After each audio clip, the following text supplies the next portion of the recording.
नमस्कार। श्री 1008 स्वामी कृपानंद महाराज जी क्रोमोलॉजी के बारे में क्या कहते हैं, सुनते हैं उनके विचार। होते हैं, ऐसे नहीं होते। दूसरी बात, आज एक आध्यात्मिक पर्व है, आध्यात्मिक दिन है। सभी विषयों पे बात हुई है, लेकिन अध्यात्म पे बातें नहीं हो पाई। आदरणीय गांधी जी ने कुछ हाईलाइट किया, संतोष जी ने हाईलाइट किया। तो हम वक्ता तो नहीं हैं, लेकिन आपके प्रवक्ता जरूर हैं। आपका कैसे चैतन्य विकास हो, क्या कारण है कि वर्षों से हम चिल्ला रहे हैं लेकिन सशक्तिकरण नहीं हो पा रही। कहीं ना कहीं तो कोई कमी है। ऐसा नहीं कि आप एजुकेशन में नहीं जा रहे हैं, फाइनेंस में नहीं जा रहे हैं, पॉलिटिक्स में नहीं जा रहे हैं, हर जगह जा रहे हैं, लेकिन आप नहीं जा रहे हैं कहीं, तो वो है अध्यात्म। और उसके पीछे कारण ये है कि हमारी चैतन्य उन्नति बाधित है। उसको स्पिरिचुअल डायमेंशन कहते हैं। जब तक किसी भी व्यक्ति का स्पिरिचुअल डायमेंशन, सोसाइटी हो, कम्युनिटी हो, पर्सन्स हो, अगर उसका स्पिरिचुअल डायमेंशन स्ट्रांग नहीं होता, तो हम ये दावे के साथ कहने में समर्थ हैं कि वो मानव रूप में रह करके भी गैर मानव जैसा जीवन जीता है। इसलिए रूलर वही होता है, चाहे वो पॉलिटिकली हो, सोशली हो, फाइनेंशियली है, जो स्पिरिचुअल डायमेंशन स्ट्रांग करता है। उसके 3 सूत्र हैं।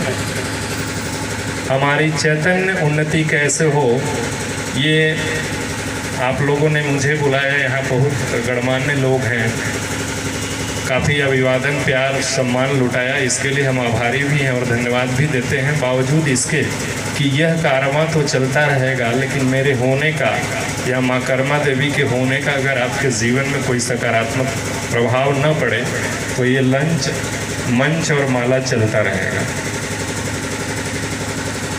तो सबसे बड़ी संस्था होती है वैवाहिक संस्था। जो हमारी मैरिज इंस्टीट्यूशन है, वो सही है कि नहीं, जो हमारे प्रोडक्टिविटी का, हमारे उत्पन्न होने का, उत्पत्ति का बेस है।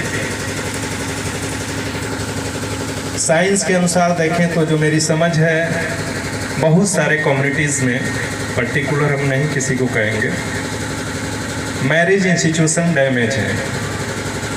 और ये एक ग्लोबल लेवल पे, वैश्विक स्तर पे षड्यंत्र है। और इस षड्यंत्र में वो लोग शामिल हैं जो शासक हैं।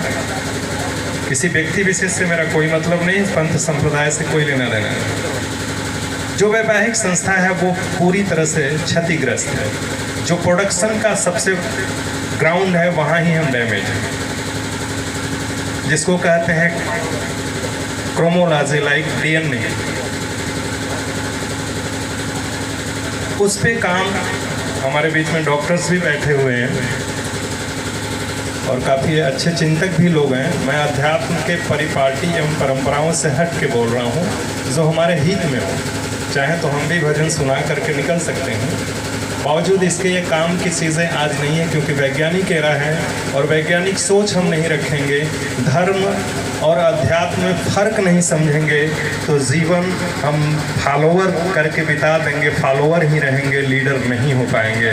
लीडर वही व्यक्ति होता है जो धर्म से अलग होकर जीता है।